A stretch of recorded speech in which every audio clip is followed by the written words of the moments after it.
యేసుక్రీస్తు లోక రక్షకుడైన యేసుక్రీస్తు పరిచయించేటట్లుగా ఈ ఊరేగింపు హల్లెలూయా హల్లెలూయా హల్లెలూయా హల్లెలూయా హల్లెలూయా.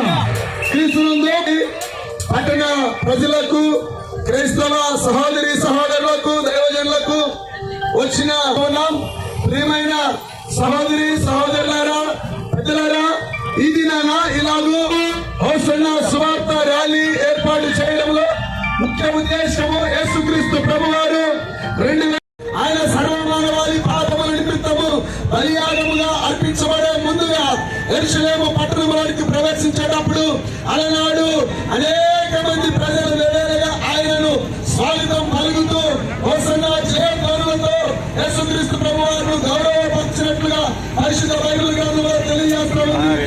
నశించిన దానిని రక్షించడానికి యేసుక్రీస్తు ప్రభువారు ఈ లోకంలోకి వచ్చాడు. పాపులను రక్షించడానికి ఆయన ఈ లోకంలోకి వచ్చాడు. ఆ మంచి దేవుని స్వార్థను ప్రకటిస్తూ ఆ మంచి వార్తను ప్రకటించడానికి ఈ నిర్మల సంగారెడ్డి పట్టణంలో గాస్పెల్ టీవీ తరఫున, ప్రభుత్వం తరఫున ఈ ర్యాలీ ఏర్పాటు చేసిందిగా సంగారెడ్డి జిల్లా కేంద్రమైనటువంటి సంగారెడ్డి పట్టణంలో యేసుక్రీస్తు మళ్ళా తిరిగి జన్మించినటువంటి సందర్భంగా అందరూ కూడా వారికి మంటలతో స్వాగతం తెలియజేసినటువంటి సందర్భం. మరి ఈరోజు అదే జ్ఞాపకాలని మరి మరణం చేసుకుంటూ మరి ఇక్కడ చాలా మంది అయ్యగారులందరూ కూడా మరి జీసస్ కి సంబంధించినటువంటి ప్రార్థనలు చేస్తూ సంగారెడ్డి పట్టణంలో ఒక పాదయాత్రగా మరి వారు అందరూ కూడా పాల్గొన్నటువంటి ప్రతి ఒక్కళ్ళకు కూడా పేరు పేరున హృదయపూర్వక నమస్కారం తెలియజేస్తా ఉన్నాం.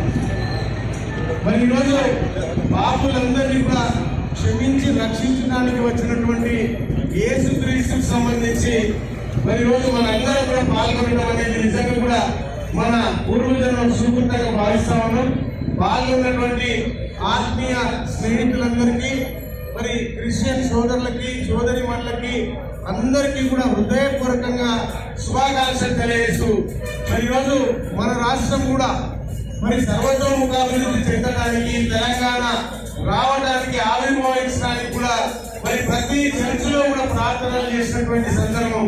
మరి వారి దీవెనల ద్వారా వచ్చినటువంటి తెలంగాణ సుఖశాంతులతో ఉండాలని చెప్పని మరి ముఖ్యమంత్రి గారు కూడా ఈరోజు చాలా గౌరవంగా అన్ని మతాలని, కులాలని మరి నిలబెట్టు గౌరవిస్తున్నటువంటి రాష్ట్రం. ఈరోజు ఈ రాష్ట్రం దేశానికి ఒక ఆదర్శంగా, ఒక సెక్యులర్ భావాలతో కూడుకున్నటువంటి, ఒక ఆత్మీయతతో కూడుకున్నటువంటి సంబంధాలను పెంపొందిస్తున్నటువంటి రాష్ట్రం. ఈరోజు ఎవరికి ఎటువంటి కష్టాలు లేకుండా మరి ఆ యేసుక్రీస్తు అందరినీ నిండు మనసుతో ఆశీర్వదించాలని చెప్పి మరొకసారి హృదయపూర్వకంగా కోరుకుంటూ మరి మేము కూడా ఈ కార్యక్రమంలో భాగం పంచుకున్నందుకు నిజంగా కూడా ధన్యులుగా భావిస్తా ఉన్నాము. జై తెలంగాణ.